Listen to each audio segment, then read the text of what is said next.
I don't know who needs to hear this, but some people are mad at you because you beat the odds and they didn't expect you to. A lot of people, a lot of times we go through life in situations where we have trials and tribulations, and you have the odds like stacked against you because the hand that you were dealt. A lot of people, they begin life, they come from good families, they come from good environments, and they're dealt a good hand. You feel me? Like, and what I mean by this is a lot of times in life we don't get to choose the hand that we're dealt, that we grow up in, especially the environments, the family, just the situations. And in your case, you didn't have a good hand dealt to you. You feel me? You didn't have a good support system. You didn't grow up in a good environment. Like, you grew up around people that nobody wanted to be like, type shit.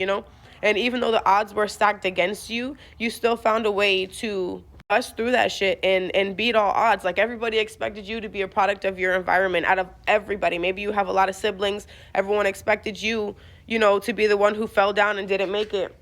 But that wasn't necessarily the case. See, what you did was you turned all that pain and all those trials and all those tribulations kind of into power, you understand? And people don't like that because they wanted you to be an example. They wanted you to be the one that they could point the finger at and say, see, she's not as good as my other kids. See, she's not as good as, our other nieces and nephews. See, she's not as good as whoever. So they had somebody to blame for shortcomings in their life so they could get away with what they did to you. You feel me? They needed you to be a product of your environment, so everything that they did to you would never come to light. But because you're not on drugs, because you're not strung out, because you're a good parent, because you beat all the odds that were stacked up against you, they have nothing to hold leverage on all the stories they told you about you. I don't know, maybe they told some lies. They tried to paint some false narratives, because had you been a product of your environment, all the things they stole from you, you would have never got back. All the plans they had stacked against you, they would have prospered. But God says the weapons form, but they're not necessarily going to prosper. That's not saying that the weapons form won't be able to hit you and bruise you,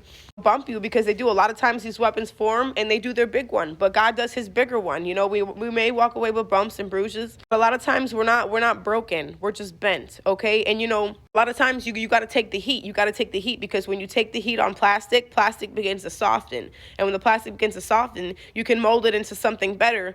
You can mold it into a sword. You can mold it into a weapon. Whatever you need to use as your defense. God's had to put the fire on you and allow the fire to be on you so he can mold you into everything that you were supposed to be today. People are upset with you because you beat all odds stacked against you. You took the hand that was dealt to you, made that shit a king, made that shit an ace, and you won the game. You have them sick. Just want to add this. When God is for you, who could be against you? Nobody. I want to say it again. When God is for you, who could be against you? Nobody, but he'll allow them to think that they are.